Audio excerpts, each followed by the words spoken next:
बोलिए श्री सदगुरुदेव की जय। सदगुरु श्री कबीर साहिब की जय। बोलिए वर्तमान आचार्य सदगुरु श्री महान साहिब की जय।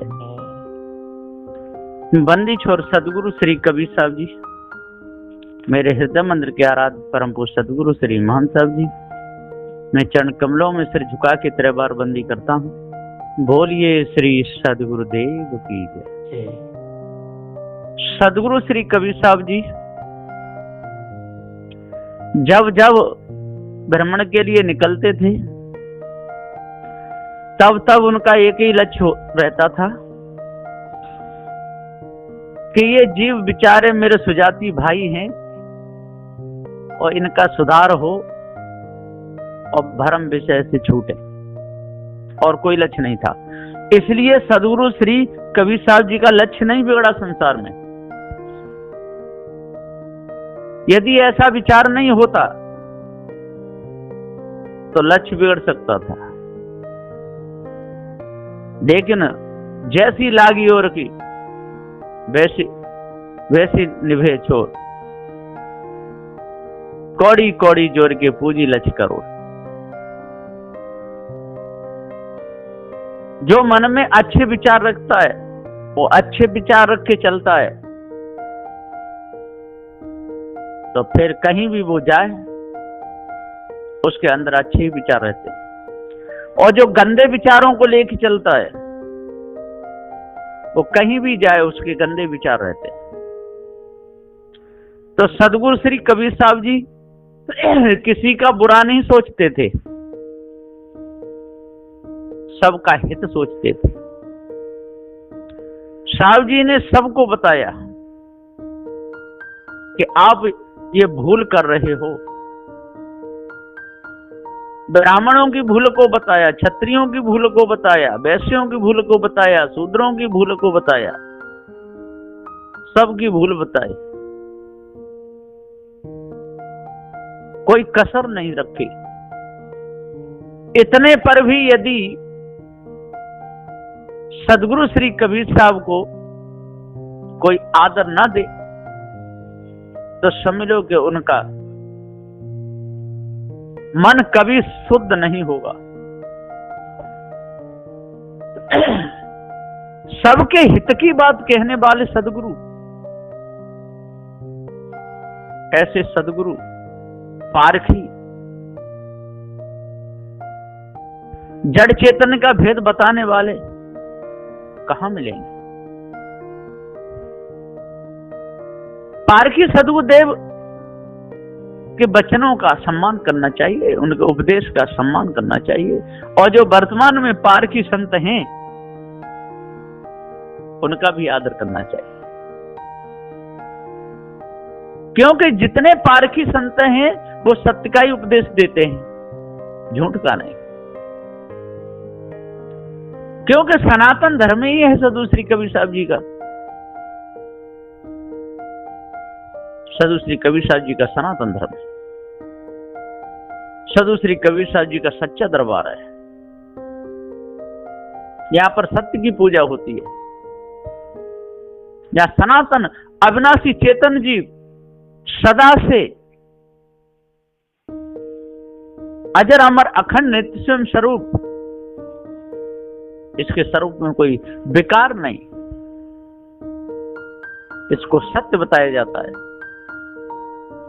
जहां सत्य की चर्चा हो, सत्य की पूजा हो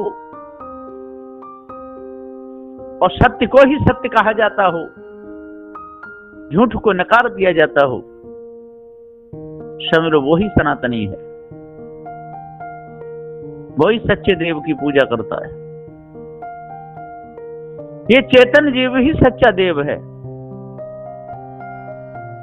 पर राजा ही अपने आप को भूल जाए कि मैं राजा हूं और भीख मांगने लगे, अब बताओ फिर राजा किसको कहा जाए। ये चेतन अविनाशी ही अपने आप को भूल गया।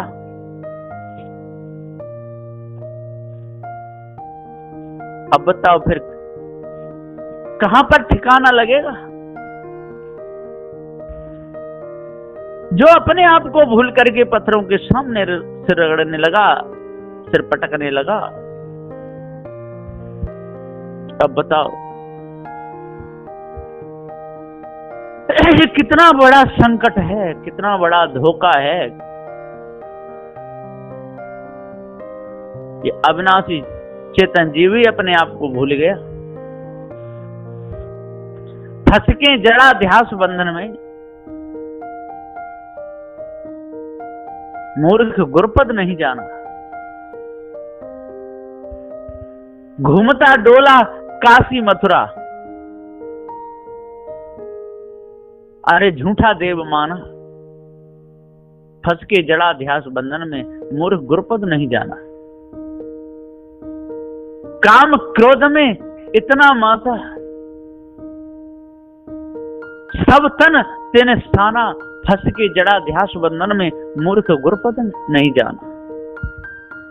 झूठे देवी देवता माने, उन्हें खिलावे खाना। फंस के जड़ा ध्यास बंधन में, मूर्ख गुरपद नहीं जाना। गंगा यमुना को माता माने, अरे निज माता नहीं जाना। फंस के जड़ा ध्यास बंधन में, मूर्ख गुरपद नहीं जाना। आकाश में देव बतावे, और तेने भरम बहुत ताना। फंस के जड़ा ध्यास बंधन में, मूर्ख गुरपद नहीं जाना। अविनाशी चेतन जीव है, ज्ञान स्वरूप नहीं जाना। फंस के जड़ा ध्यास बंधन में, मूर्ख गुरपद नहीं जाना। पार की सदगुरु कबीर साहब थे, उनको नहीं जाना। फंस के जड़ा ध्यास बंधन में, मूर्ख गुरपद नहीं जाना। सदगुरुदेव जी पुकार के समझाते हुए कहते हैं कि भैया क्यों धोखे में फंसे हो, और अपने मुख को दर्पण में देखते हो। व्याधर्म है नहीं। मुखड़ा क्या देखे दर्पण में, मुखड़ा क्या देखे दर्पण में। तेरे दया धर्म नहीं मन में, मुखड़ा क्या देखे दर्पण में। मुखड़ा क्या देखे दर्पण में। पाप कटन को गंगा नहावे, पाप कटन को गंगा नहावे। कपट भरा तेरे मन में, मुखड़ा क्या देखे दर्पण में। कागज की एक नाव बनाई, डारी गहरे जल में। धर्मी धर्मी पाप पार उतर गए, पापी बह गए पल में। मुखड़ा क्या देखे दर्पण में, मुखड़ा क्या देखे दर्पण में। हाँ पगड़ी बांधे मोछ मरोरे, तेल चुबे जुल्फन में। और जा काया पे दूब जमेगी, पशु चरेंगे जंगल में। मुखड़ा क्या देखे दर्पण में, मुखड़ा क्या देखे दर्पण में। हाँ आम की डाल कुहलिया बोले, तोता बोले संग में। भैया सुअना बोले संग में। घर वाली घर ही में राजी, फक्कड़ राजी वन में। मुखड़ा क्या देखे दर्पण। कितने सुंदर वचन हैं सदगुरु श्री कबीर साहब के। और जब तक हम इन वचनों का आदर नहीं करेंगे, जब तक महापुरुषों का सम्मान नहीं करेंगे, जब तक विवेक और विचार से काम नहीं लेंगे, तब तक हमको जो झूठी बातें हैं वो सत्य लगेंगी, और जो सत्य हैं वो झूठी लगेंगी। इसलिए झूठा लोगों के चक्कर में कभी नहीं आना चाहिए। ये झूठे लोग, इन्होंने तो कहते हैं कि बादरी फाड़ दिया, कितना बुरा किया। अपने सिद्धांत पर ही चोट मारते, जिस डाल पे बैठते उसी को काटते। देखो रामपाल जैसे कबीर साहब से विरोधी हुए। कबीर साहब के विरोधी हैं जो पक्के, इसलिए तो जेल में पड़े हुए। यदि साधु श्री कबीर साहब के पार्क ज्ञान के अनुसार, पार्क सिद्धांत के अनुसार चलते तो आज रामपाल जेल में नहीं होते। उन्होंने साधु श्री कबीर साहब जी की वाणी का दुरुपयोग किया है, बीजक का अर्थ कुछ का कुछ किया, कबीर साहब को भी धोखे में डाल दिया। ये तो सत्यलोक के कबीर साहब बैठे हुए हैं, वहां पर दरबार लगता है। रामानंद को लेकर के कबीर साहब जी गए, तब से रामानंद कबीर साहब को गुरु माने और रामानंद को कबीर साहब के गुरु बता दिया। इन झूठा लोगों ने साधु श्री कबीर साहब जी की वाणी का दुरुपयोग किया। यदि पारक सिद्धांत इनकी समझ में आ जाता, या आज भी इनकी बुद्धि ठीक हो जाए तो सुधार हो जाएगा। लेकिन ये लोग कट्टर साधु श्री कबीर साहब के विरोधी हैं, जो बीजक को ही नहीं माने, जो बीजक का ही सही अर्थ न कर पाए, तो इनकी बुद्धि ठीक कैसे होगी? इसलिए सत्य को मानो, सत्य को जानो, सत्य को पहचानो, सत्य की पूजा करो, सत्य से ही चलो, सत्य से ही उठो, सत्य से ही बोलो। कहीं कोई भी काम करो सत्य पर निर्धारित होकर करो, तो आपका मन कभी बिगड़ेगा नहीं, मन में कभी कालमा आएगी नहीं, मन कभी गंदा होगा नहीं, और आप सत्य पथवादी बनोगे। लेकिन आप सत्य को जानना नहीं चाहते, झूठ को त्यागना नहीं चाहते। मायावी गुरुबा लोग लिख लिख के रख गए, उसी बात को मान लेते हो। दामाखेड़ा में भी कहते हैं कि बीजक को चुराए ले गए साधु श्री पूरन साहब। अरे चुराए ले गए तो बीजक का ज्ञान तो आपके पास में होना चाहिए।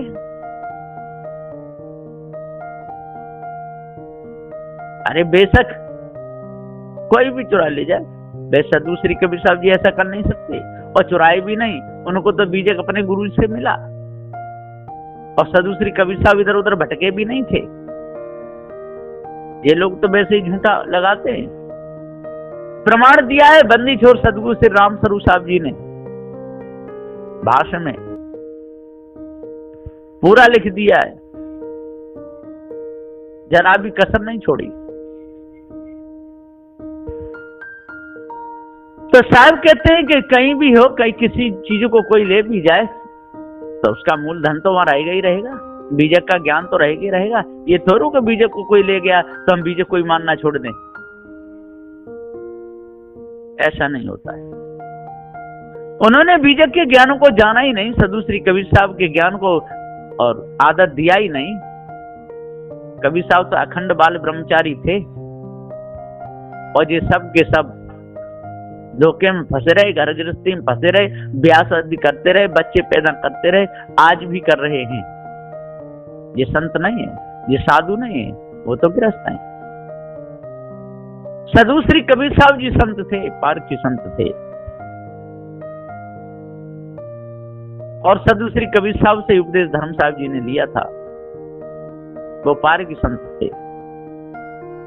लेकिन ये सारे के सारे मिलकर के पारक सिद्धांत का विरोध करते, सत्य को जानते नहीं, भूल में फंसे हैं, विषयों में मन लगा है। कैसे मन निर्मल होगा? नहीं हो सकता।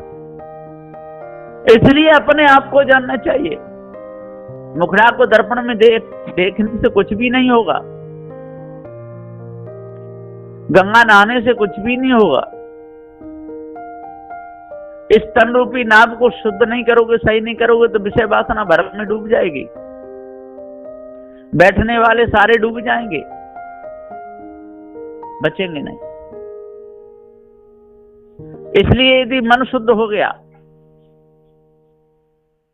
यदि हृदय में सही शुद्ध पवित्र भावना है, जड़ चेतन का ज्ञान हो गया, तो ये चेतन जीव इस नाव तन रूपी नाव में बैठ के पार हो जाएगा, मुक्त हो जाएगा, विदेह मुक्त हो जाएगा। और यदि ऐसा नहीं किया तो कभी मुक्त नहीं होगा। सदगुरुदेव जी पुकार के समझाते हुए कहते हैं, इसलिए अपने आप को जानो, धोखे को दूर करो, तभी पूर्ण शांति मिल सकती है, नहीं तो मिथ्या धोखे में जीवन चला जाएगा। बस इन्हीं वचनों के साथ में मैं अपनी वाणी को विराम देता हूँ। बोलिए श्री सदगुरुदेव की जय।